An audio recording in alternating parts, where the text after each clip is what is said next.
Hello everyone. Practical knowledge के लिए आपका स्वागत है कृषि रथ के ऑनलाइन डिजिटल प्लेटफॉर्म पर।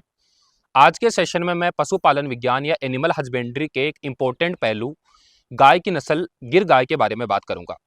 चलिए आप एक बार मेरे साथ, जिसे काठियावाड़ी, सोरा, सोरटी, गुजराती, देशन या भोडाली अन्य नामों से भी जाना जाता है। इसके जो काठियावाड़ी नाम पड़ने के पीछे रीजन है वो इसका ओरिजिन स्थल है, यानी उत्पत्ति स्थल है। इसका जो ओरिजिन पैलेस है वो गुजरात में काठियावाड़ के गिर जंगल है। और गिर जंगलों में आप सभी को मालूमात है कि वो एशियाटिक लायंस का एक लौता निवास स्थल है। गिर गाय का जो काठियावाड़ रीजन है वो आपके अमरेली, भावनगर, राजकोट इन सब डिस्ट्रिक्ट से घिरा हुआ एरिया है। और उस एरिया को हम सौराष्ट्र रीजन के नाम से भी जानते हैं। इसके लिए उसका नाम पड़ा सोरटी। सोरटी, काठियावाड़ ये सब गुजरात में होने की वजह से इसका नाम पड़ा गुजराती। बाकी जो भोडाली या हम इन सब की बात करें तो ये सारे इसके लोकल रीजनल लैंग्वेज के नाम है सारे। दूसरे अगर मैं इसकी बात करूं आगे जाके राजस्थान में, तो राजस्थान में ये आपके टोंक, अजमेर और कोटा जिलों के अंदर पाई जाती है। इसकी अच्छी खासी संख्या देखने को मिलती है। अब अगर मैं इसकी शारीरिक विशेषताओं की बात करूं जिसके आधार पर आप गिर गाय की पहचान कर सकते हैं, तो वो हम सबसे पहले इसके फोर हेड यानी मैं इसके माथे की बात करूंगा। इसका जो फोर हेड है वो मेसिव होता है, यानी इसका जो माथे की मैं बात करूं तो वो बड़ा होता है। और वो भी आपके जो हॉर्न है या सींग है, इनका जो रूट एरिया है यहां से ज्यादा बड़ा होगा। और जैसे जैसे हम धीरे आईज के नीचे की तरफ आएंगे तो यहां से थोड़ा एकदम छोटा होगा और डीप लाइंस होंगी। अगर इसके बाद में इसके हॉर्न की बात करूं, इसके सींगों की बात करूं, तो इसमें अर्धचंद्राकार आकृति के सींग होते हैं, यानी आपके आधे चांद जो आपने देखा होगा, यानी हाफ मून अपीयरेंस दिखाई पड़ता है किसमें, गिर गाय के सींगों का।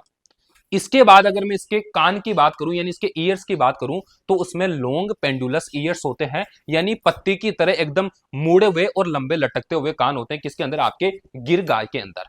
एक नीचे इसके नोच होता है जो कान का टिप पोर्शन है, यानी नीचे का एरिया है, यहां एक आपको इस पे एकदम नोच मिलेगा।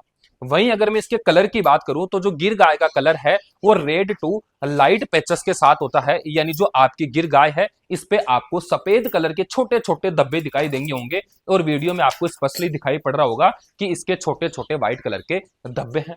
वहीं अगर मैं इसके डुलेप की बात करूं यानी गलकंबल की बात करूं, तो एकदम नीचे लटकता हुआ गलकंबल होता है जो आपको इजीली दिखाई पड़ रहा होगा। अगली बात हम इसके नेवल लेप की बात करें, और नेवल लेप आपको क्या होता है मैं समझा देता हूं। जो नाभि का एरिया है यानी जो बेली बटन है या जो एब्डोमेन के नीचे की जो लूज स्किन है, जो लटकती हुई जो चमड़ी है, उसी को हम नेवल लेप बोलते हैं, जो वेल प्रोनाउंस्ड होती है बट ज्यादा डेवलप गिर गाय के अंदर नहीं होती है। अगर हम बात करें इसमें लैक्टेशन की यानी दूध की बात करें, तो ये एक लैक्टेशन के अंदर आपका 1200 से 1800 लीटर दूध उत्पादित करती है। इसमें जो फैट की मात्रा होती है वो आपकी 4.5 से 4.9 तक होती है, यानी 4.5 टू 4.9 तक होती है। वहीं मैं एसएनएफ की बात करूं तो जो एसएनएफ है वो 8.5 टू 8.6% होता है।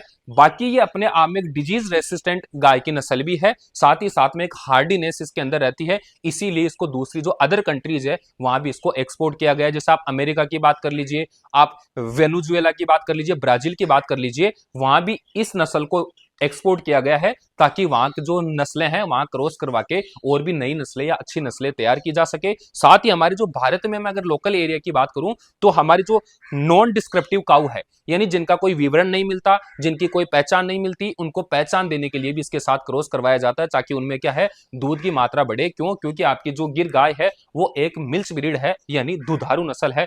Thank you for watching me. Share and comment in the box.